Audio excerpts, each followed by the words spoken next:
So about 2 weeks ago, Nintendo dropped the highly anticipated teaser to Ocarina of Time, the remake, which I'm sure you guys know if you've seen it. It shows off a highly gritty art style, which is far more meant to show a teaser of the game instead of like an actual trailer. And apparently it's slated to be released sometime late this year. And being that it's my hobby to subject myself to the mental torture of creating game maps in celebration of the remake coming, why don't we take all of Ocarina of Time 3D and remake it in Minecraft? Hey yo, why do I keep doing this to myself?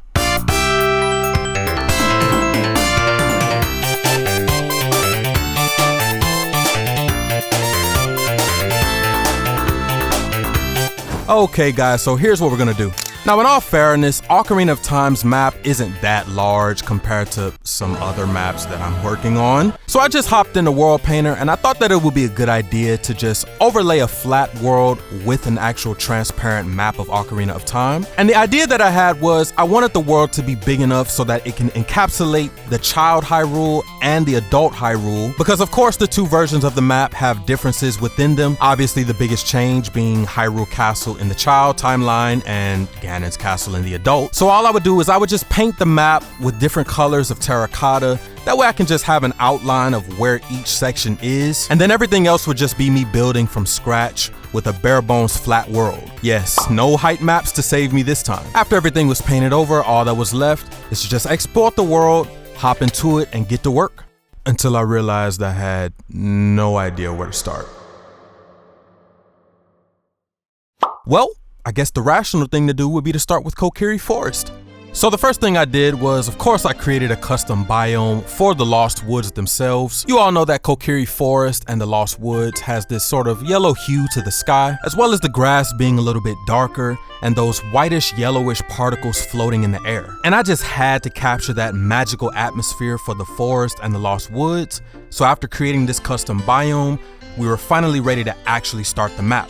Now, what better way to kick off this amazing journey if not with Link's house? To begin, I started with this red cylindrical tube right out of Axiom, and straight away you guys can notice the scale for this map. I'm gonna go ahead and let you guys know right now, the scale for this map will be about 2:1, and there's a very good reason for that. Obviously, back in the late 90s, these games could not load massive worlds in one single cartridge. So of course, to rectify that issue, they split the map up between different levels, and they connected them with these transitional areas, as we like to call them, loading zones. Now within the actual game of Ocarina of Time, or any other game that has loading zones, that normally wouldn't be an issue, and in fact is far more efficient. But when trying to recreate these types of maps in Minecraft, you're bound to run into a couple of problems. For example, the interior of Link's house in-game is much larger than the exterior of his house. And of course, those of us playing the game wouldn't be able to tell. We just transition through a loading zone and everything's peachy. But of course, me being a Minecraft builder, that only left me with one of three options that I had to choose from in terms of how I wanted to build this map. One, I could either build the map closer to 1:1 scale,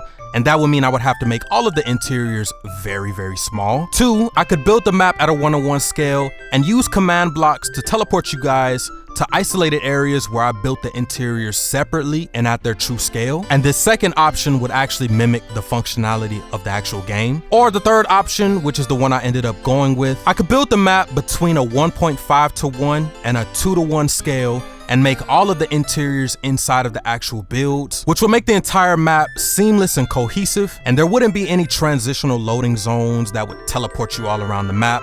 You could explore the map as one cohesive map. Now, unfortunately, I couldn't rectify the command block teleportation method entirely. There would be parts of the map where I would have to teleport you guys away, mainly temples. For example, inside of the Deku Tree can't fit in the actual Deku Tree, it just wouldn't work. The Spirit Temple would not be able to fit in the colossal mound that I would have to build, so I would have to build it off to the side separately. Or even something like the interior of Lord Jabu Jabu, the entire temple, dungeon, whatever you want to call it, it wouldn't fit inside of the actual fish I would build. So that just means that all of the dungeons will have a quote unquote loading zone, but every other interior I promise will be built within the actual exterior. And I honestly think that this was the best way to find like a happy medium, So I hope you guys will understand and kind of bear with me through this entire process. Anyway, now that all of that ranting about the map is over, we've been kind of combing through the forest. And here you guys can see me knocking out the interior of the house of the twins.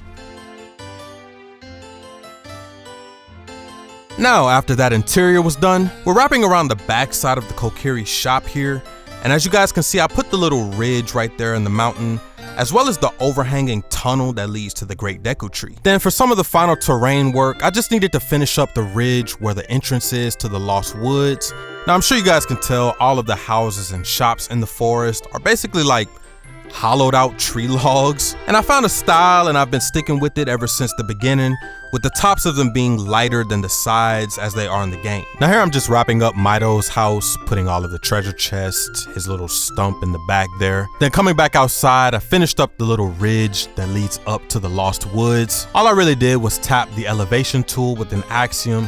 And after that was done, I put those little vines as well as the waterfall on the side there. Then I finished off by putting those 2 pillars in the center of the forest. Now to finally finish up the forest, I went out back and completed up the forest training center. And once that was finished, I began preparations for the Lost Woods. So to start, I basically just outlined the entire Lost Woods by hand. Not accurately or anything, but I just wanted a general shape of all of the different rooms. And then I could come back and move them all around as needed. So the Lost Woods has this square clearing that's dotted all around the woods. It's in about a majority of the rooms. So I went into my sketch world and decided to just build this one module up, seeing as how it would be copy and pasted about 7 times around the Lost Woods. And I could rotate it just to add a little bit of variation to it. Now hopping back into the world, I began by working on that room where you shoot the slingshot at that target that's hanging from the tree. Then the next room I began to work on is the one that has the giant stone archway that leads you right to Goron City. And one thing I'm trying to do with this map is to make sure I keep the builds simple. Sometimes us as builders, we like to get carried away and add as much detail as possible. But in order to stay true to the game, I wanted to make sure that the detail is still there, but it's simple and digestible. Ocarina of Time does not have that much detail in its world, obviously because the limitations of back then. And I want to make sure that I keep true to that world. I don't want to add too much detail as I normally would. I want to capture that world. Now before starting on the Sacred Forest meadow, I doubled back to the beginning of the woods and knocked out that room to the left of the entrance. Then to tie it all in, I did a little bit of terraforming along the outside of the woods. Now to begin on the Sacred Forest meadow, this place is basically a tiny little maze. So you guys can see here, I'm just outlining all of the different walkways with blue wool. And then I'm drawing up all of the mountains, of course, with the magenta wool. And after the main maze was completed, I started on the first set of stairs that kind of lead towards the forest temple. Then the next thing I needed to do was build up this long hallway where you would find a moblin in the adult timeline. And after that, the front yard of the forest temple itself. Now, as I've said, I'm keeping the detail simple, just like the game. And because of that, the forest temple exterior was very simple. After getting the roof design down, I began to work on the actual entrance. And no, we're not working on the forest temple today, not in this video, but its exterior is a part of the Lost Woods, so I at least wanted to build that. Now, after getting a nice design down for the door, I began to work on the broken stairs, as well as the stump that Saria sits on and the tree that you hookshot up to as an adult, before ending off this area with the sage's pedestal right there in the center. I did a little bit of more terrain work on the outside of the meadow, colored everything up, and with that, the forest meadow would be completed.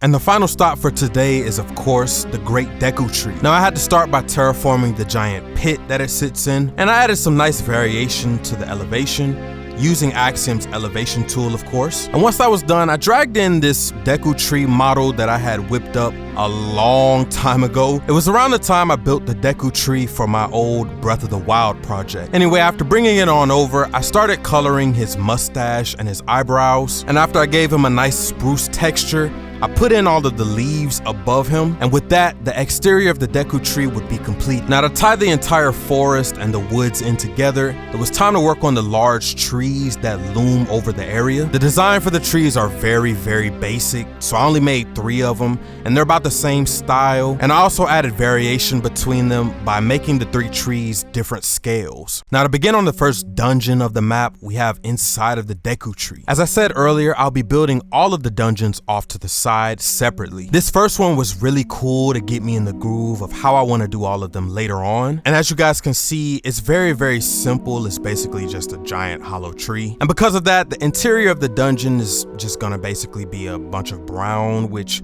it was something I really had to struggle to get used to, because as I've said, I forced myself to stick true to the game, and sometimes that means that the colors will be very repetitive and boring, but I said I would, so I'll just have to stick with it. But anyways, coming up to the third floor, this is the floor that has those walls of cobwebs everywhere, and up here there is that one singular room that has the 3 platforms that come out of the ground, and after finishing it will be time to descend down into the basement.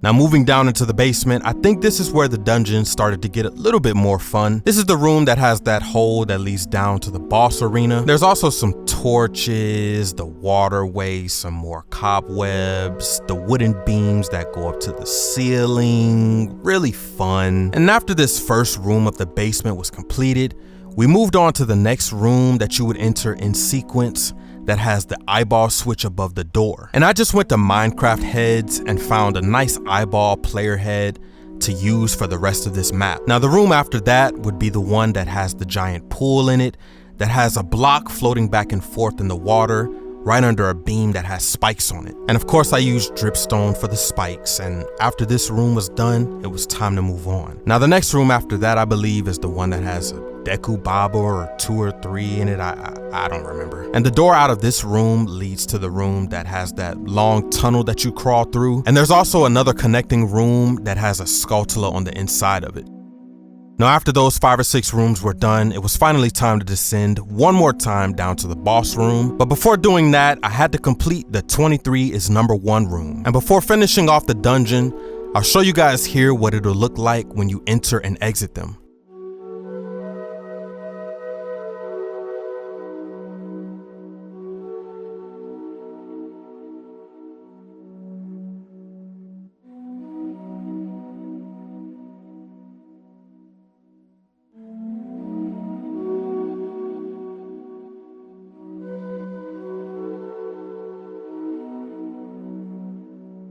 And with that last little mechanism in place, it was finally time to complete the boss room and Goma. Now, the boss room is basically a giant octagon, has 4 pillars in the center of it, and the texture on the walls is like a dark cobblestone. So I just went with the texture of deep slate, basalt, and cobblestone. Now, to wrap up this episode, starting on Goma, I used an assortment of like prismarine, waxed oxidized copper, some red nether bricks. I also reached for another custom player head for the eyeball, and after putting the 3 tail parts on its back and texturing it up with a little bit of deep slate, Part 1 to Ocarina of Time in Minecraft would be completed.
Thank you guys if you stuck all the way to the end of this video. And if you did, please leave a like, comment your thoughts, and subscribe. It really does help me out. And hopefully this project can serve as a way for all of us to celebrate the remake of such an iconic piece of work that literally revolutionized gaming. Ocarina of Time is always going to be in my top 5 Zeldas ever created, as it honestly came out just a couple of years before I was born. And I can honestly remember it like it was yesterday, me getting gifted a Nintendo 64 from my pops, and we would play this game so much when I was just a little kid. So this installment will always have a special place with me, as it's literally the first Zelda I've ever touched. And given all of that, it's actually a shame I haven't started this project yet, but better late than never. This project should only take about 6 installments in the series, and I kind of want to release a video on it at the end of each month leading up to about November, December. That way, best case scenario, I could time the release of this project with the release of the actual remake. So fingers crossed, and hopefully we can turn that vision into a reality. And I honestly think that we can do it. This map isn't that large, nowhere near as large as the Tears of the Kingdom map, so I definitely think it's doable. Next time we're going to complete all of Hyrule Field, Kakariko, and the Death Mountain region, minus the Fire Temple. We won't be doing that yet. Now, as I always say, leave your ideas, comment your thoughts. How can we make the map better? What are some ideas that you guys have that I can maybe incorporate into this project? And I've been ZaneCraft signing off, and I'll see you guys in the next part of building Ocarina of Time in Minecraft. Peace out.